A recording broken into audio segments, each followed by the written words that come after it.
G'day guys, welcome to another episode of Single DIY, and in this video I'm going to be running over 12 volt wiring and the kinds of connections you might come across. Now I'm just going to run over quickly soldering, crimping, the different kinds of crimp connections, the different kinds of crimpers, ring terminals, battery isolators, Anderson plugs, and just regular plugs really. I'll show you how to pin them and how to depin them. That should give you a pretty good introduction into 12 volt wiring, so let's get stuck into it. Now here we just have a bit of ordinary wire. I'll just cut a piece off. Now first thing, we've got to expose the wire. There's insulation around this. So that's where our wire strippers come in handy. Then we can feed that into a connection. Alright, so these are some good examples of crimp connections. You've got a ring terminal and the same thing except it's a U shape.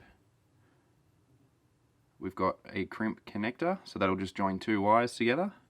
And we've got these spade terminals, which will also join two wires together, but it also gives you the option of undoing them as well, in case you need to work on things. Now the beauty of these, not only do they join together like this, but this specific one will connect to a typical switch and a lot of typical electrical devices. It'll just connect on the back of that, and it makes working on your electrics that much easier. Let's go through how you would connect one of these to a wire. There are three methods that I have on hand, and they all are designed to crush wires. So these have different sized jaws. They will clamp down.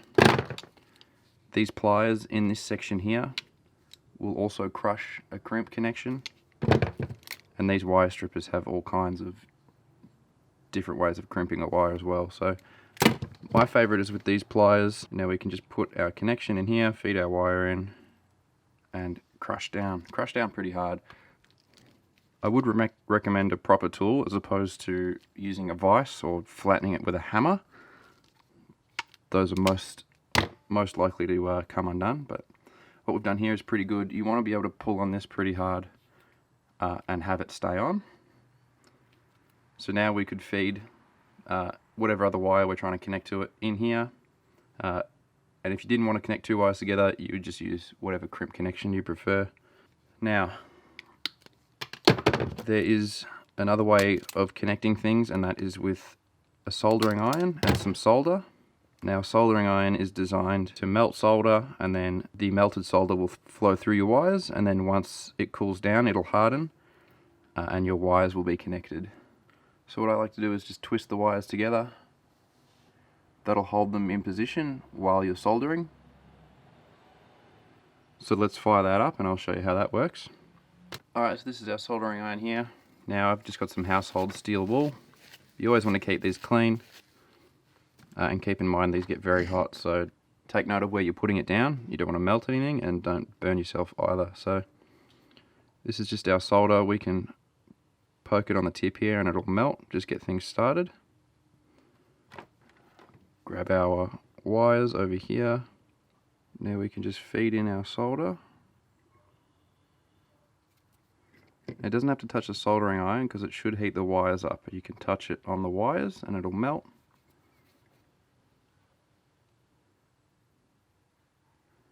And then we pull it off, let this cool down, and that'll be a rock solid joint in your wire. So there we go, that's the most overkill way to do it, but you can get away with crimp connections, there's nothing wrong with that. Now to insulate this we can use heat shrink. So all this here is heat shrink. It comes in a variety of different sizes and colours. You just cut a piece off, sleeve it over your wire, and this will, funnily enough, it will shrink with heat. Just grab yourself a lighter.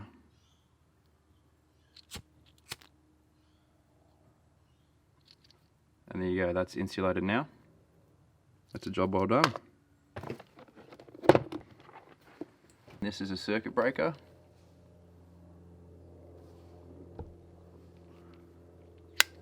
Now this is a manually resetting one. You can get automatic resetting circuit breakers. And you would just bolt your ring terminals to here. So this here is only for your positive wire, and it would go as close as it can to your main battery. And that way, if there's a short in your wire, if it rubs through, or if there is a problem, it'll break that circuit. That's its job. It's a circuit breaker, and prevent any fires and prevent any damage to your appliances. So that's a pretty important bit of kit, whether it's a fuse holder or a circuit breaker. So I'll show you how to wire that up. Now this is some much heavier gauge wire, as you can tell.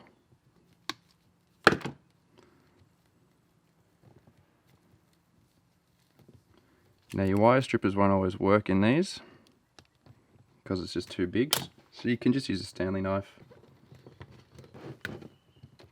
Alright, I just got this shorter section of wire for the sake of showing you how to crimp on a ring terminal for a bigger gauge wire. Now just strip that insulation back and get as much of the wire in there as you can. Remember to put your heat shrink on first if you can't slip it over the other end. And now you could either find some crimpers big enough and squeeze your life away.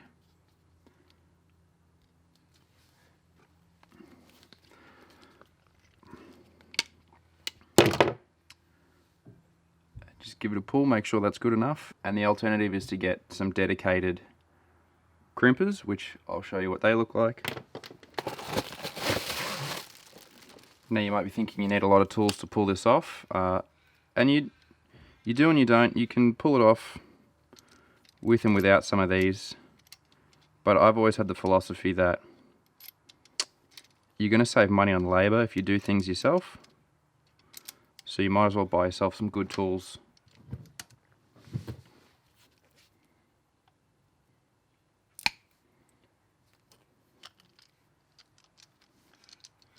Now that there is the right way to do it with the right tool, and that's a solid crimp. And that's exactly how you would bolt a wire to a circuit breaker or something similar, potentially a battery terminal or the battery itself. Alright, I'm just going to show you how to repin a plug, or how to pin one in the first place. So this is what it looks like as a kit.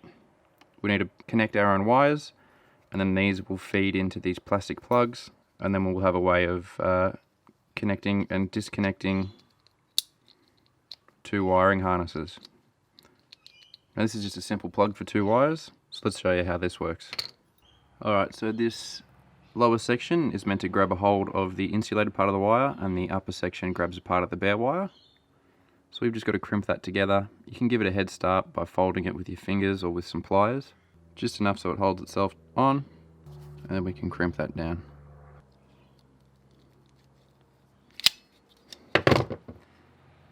So there we go, we've just crimped that on. Now, of course, there's a male and a female.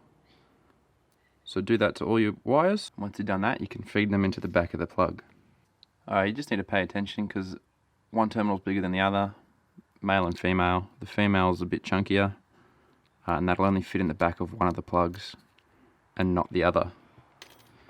So anyway, there's a little tab here and a corresponding piece inside this plug, and that's what will lock it together.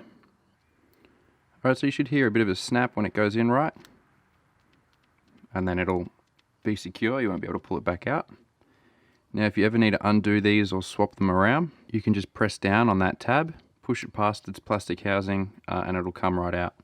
So that's the little tab I'm talking about there. You just need to slide in, push that tab down, pull the wire out, and then you can relocate it however you like. So here we have an Anderson plug, and these are the pins that go inside an Anderson plug, and we've got to crimp those to our heavy duty cables and then slide them in the back. We've got to pay attention to the positive and negative marked on the Anderson plug because they only plug in one way, so you want to make sure your wires are in the right spot.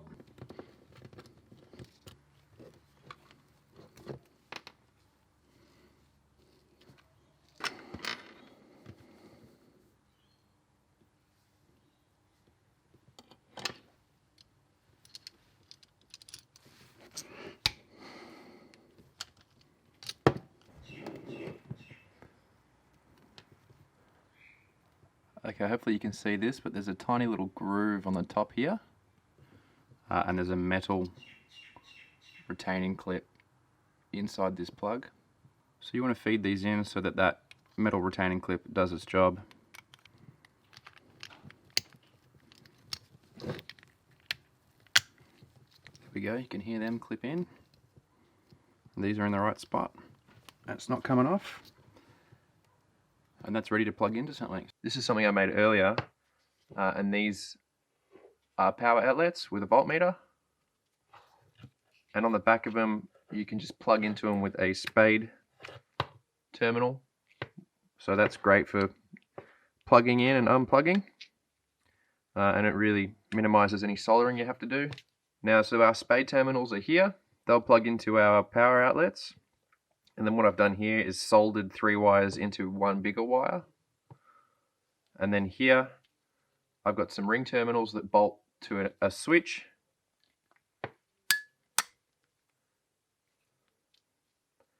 And then on this end, I could put an Anderson plug, and then I've pretty much utilized all the techniques you're going to come across with 12 volt wiring in one bit of kit. Alright guys, that wraps it up for the basics of 12 volt wiring. Now, if you want to see me build the battery box and you haven't already seen that, I'll link that below. And if you enjoyed this content, make sure you subscribe. You'll see the next videos that I bring out. And if you learned something, give it a like. And you got any questions, just leave a comment below and I'll get back to you. Thanks for watching. We'll see you next time.